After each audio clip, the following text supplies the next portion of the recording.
And when you were thinking about the question we at Tech Transfer Office often get is, how do we decide whether you should license something to a company or start a company around it?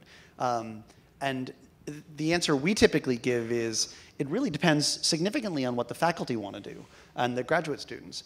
But it's really very technology specific. So I'm curious, when you think about the inventions coming out of your labs, which are quite numerous for all three of you, how do you think about whether each one of them should be a startup, or whether you'd rather we just go license it to somebody? Like, is that even something that crosses your mind?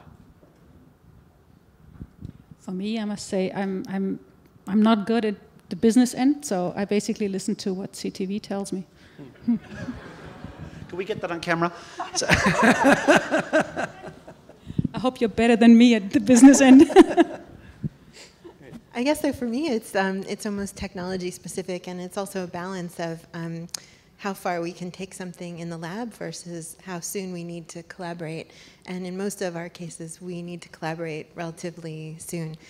We need medicinal chemists, or we need a GMP facility for the stem cell work, or we need access to expensive, reagents or nucleic acids in one case. So for us, it's sort of a titration of how much we want to stay as academics versus if we ever want to take the plunge and cross the street over to the Audubon building to actually try it. And so in our case, it's always been an early decision to partner in one way or another. I think both of ours were accidental. We would have definitely preferred, I think, to try it, but partners came along that were, interested and very different. So in the first case, we had very little collaborative involvement, and suffice it to say that once you've done it badly the first time, you learn, so the second time you get it right. So the second time with Vixen, we made sure that we have a close relationship in terms of consulting, advising. We're really there every step of the way. And in terms of the collaborations,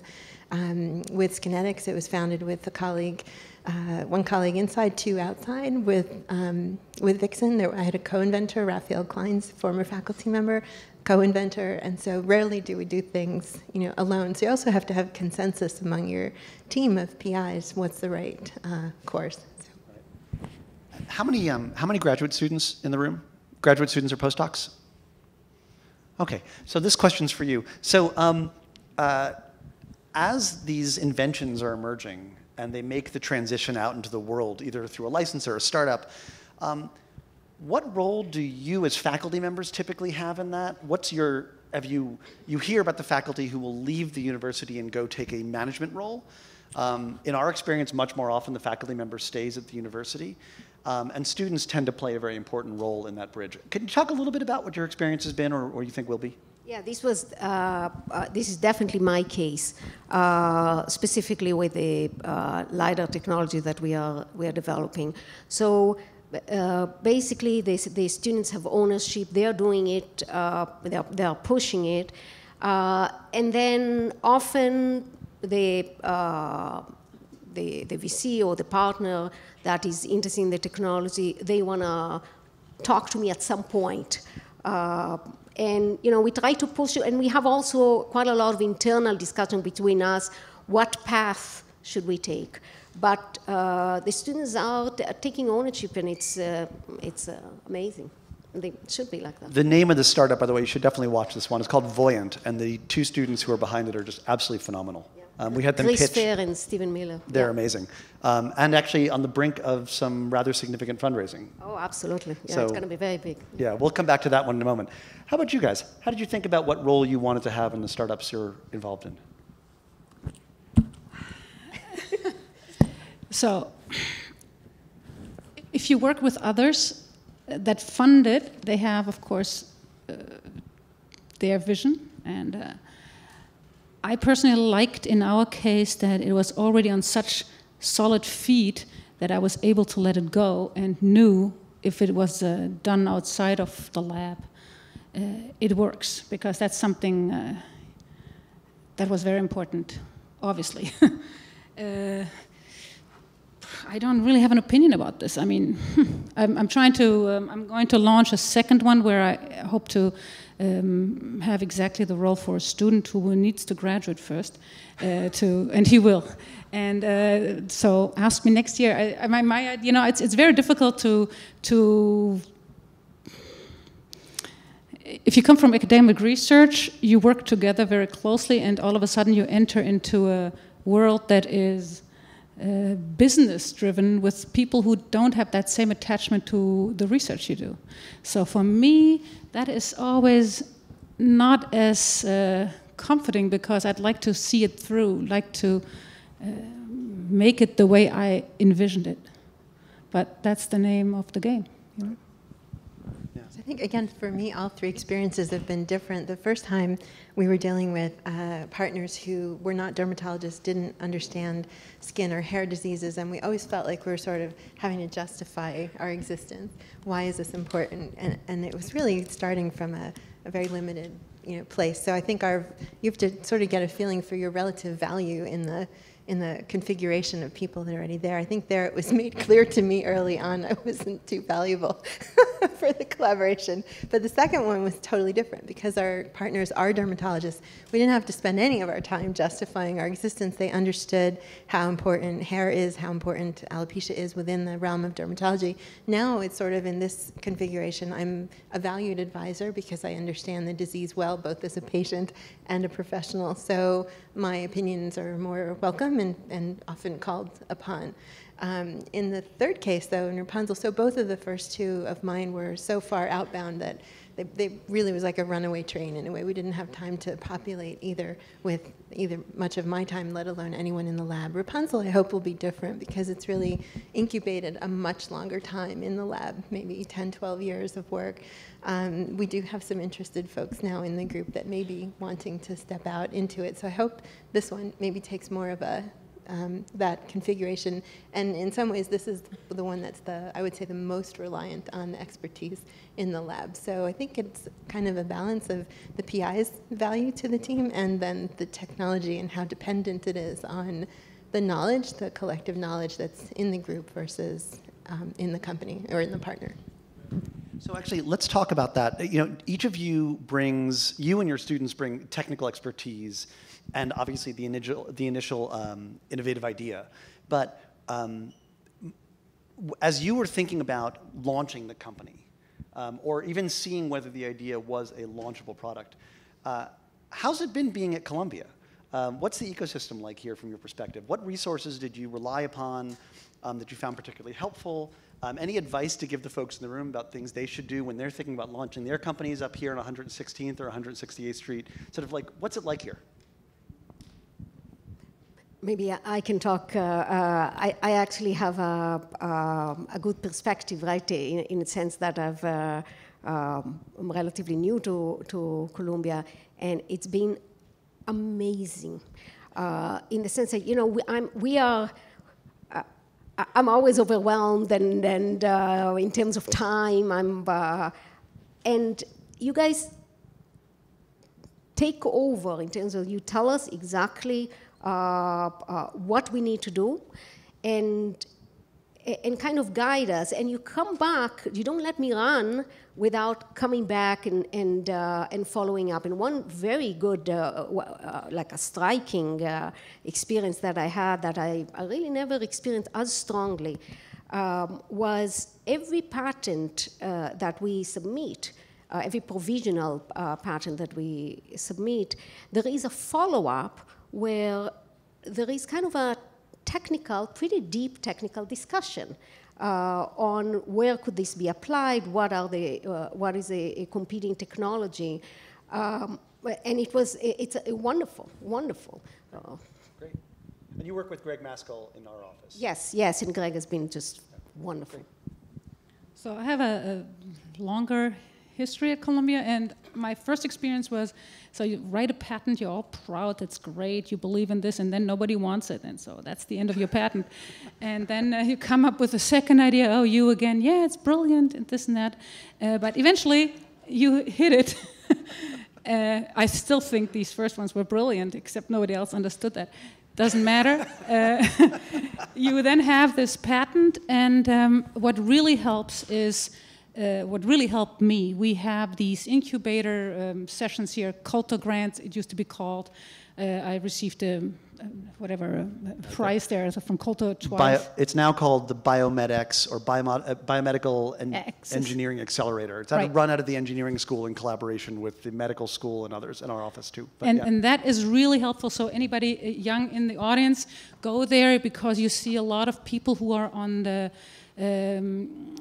you come from basic science, you rely on data, and everybody knows how to interpret a curve or some kind of other formula, but if you need to bring your idea across, you need to communicate with the investors, and you learn that there, and you also get comfort in how clumsy some people are, that there's hope for you, you will start out clumsy and you come out somehow good.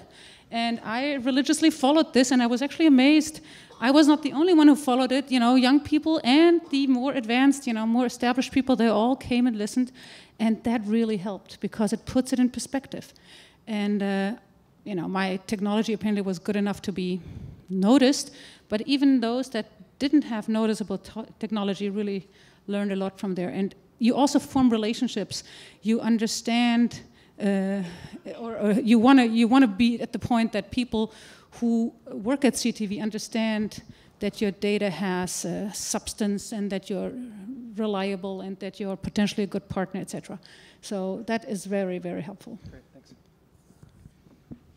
So one hard lesson to always learn, I think, when you're just starting out, is the importance of filing, and filing early. So anytime you think you're going to a Gordon conference, so you're just going to put an abstract, or you're going to this meeting, so you're just going to say something here on a poster.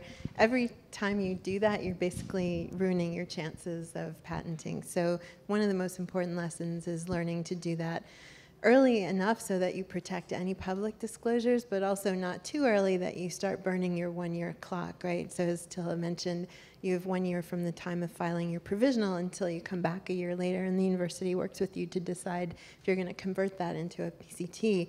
That's the point where you need all your data, right? So you need that year to kind of, really firm up your data, hopefully publish your paper, but you can't do it too early, and you certainly can't do it too late. So learning when is the right time to pull that trigger is important.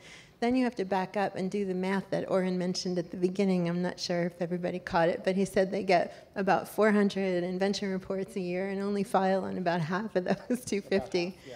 So that means there's another internal selection process that goes on inside the university, and that's not always on paper, right? So oftentimes you get called in and you're asked to present the work either on PowerPoint in front of the technology transfer group, or the filing firms, the law firms that we use to file. So that's your first pitch right there. So you're competing against other Columbia colleagues to get your work filed on, and that's where you really learn to do it yourself. So before you even put that invention report, right, you write your invention report as if it's almost your pitch deck. You've already gone to Google Patents and you've looked up what else exists. What's the prior art? You learn to do the prior art search yourself. What's in the literature? How am I going to thread the needle with this invention to avoid what's already out there, but to create novelty? So it's your job as the inventor to kind of help lead the discussion in the CTV office together with the officers there to find a way, if there's valid invention there, to protect it and to bring it forward. So for me, that was one of the hardest lessons of, you're already ABC, always be closing from the time you set foot in the CTV office. That's your first pitch. So it's really that early that you kind of have to, balance the timing of that. So you need another 3 months really there, at least, for that process to take place. So you've got to kind of be very conscious of the timeline of both the CTV process, the filing, and then when your data is needed, if you have to graduate or if you have a grant coming up or whatever. So I think that those early steps are very critical, obviously. If there's no patent, there's usually no startup and no license. So it's the most important part. Maybe I should add one more point to Angela's experience. A mistake to avoid from personal experience is when you actually file your patent, really think big. When you are discussing with CTV, think big in terms of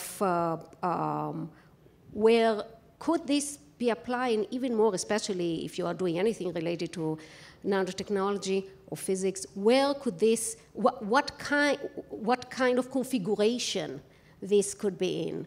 I have several patents that are just so easily circumvented that they were never licensed, and they are the basics for whatever people are using today, but they're very, very easily circumvented. I should point out that those were done at a different university. Yes, they were. Fire University. No, but it was my mistake. It was my mistake, though. And that's great. And actually, that wasn't meant to be an entirely self-serving question about our office, although I'm happy it was. But beyond that, like Angela, I know you've worked with students at the business school previously to help with your research. And to fill out what Michal was talking, I'm sorry, actually what Tilla was talking about, Columbia runs either on our own or with our peers at NYU and Cornell and others a variety of what we call lab to market accelerators, which are programs to help faculty members and their graduate students take their nascent ideas, these incredibly exciting inventions, and learn how to start companies around them. So there's 3 of them around life sciences, BioMedX, the Accelerating Cancer Therapeutics, and the Translational Therapeutics Resource Accelerator. I'm possibly getting those wrong, but you can look at our website. And then there's one in clean energy called PowerBridge New York. So if any of you are energy-related entrepreneurs, Columbia can be helpful there as well. And the last one is, for now, is around media. So if you do new media, augmented reality, virtual reality, there's also help for you at Columbia. Yeah, there's also, so I just wanted to give a perspective. Over 20 years, the ecosystem here has just grown exponentially. There's so much more available now in terms of resources and programs and funding. But back when I started, there was also a class in the business school called Launching New Ventures. I don't know if it's still given. It is. In fact, David Lerner, who's here, teaches it, I believe. Hi, David. Yeah. I know David. So that class is great because they'll pull from the medical center as well, because the students in that class need a technology to focus on their semester. So you get a group of, business school students to work on your project for the whole semester, and that used to roll into the greenhouse program. I don't know if it still does, but so there's lots of opportunities now that didn't exist before, and they're all super, super helpful. Then after you get the patent part, then you have to learn how to write your executive summary, your pitch deck, and then your business plan, which is like writing an R01. So any help you can get with those documents, being, again, scientists, a lot of that doesn't come naturally. Right, and if you guys have any questions, by all means, go to entrepreneurship.columbia.edu. It's a great resource for all of the resources available for you at Columbia and across New York City. So definitely recommend you check it out.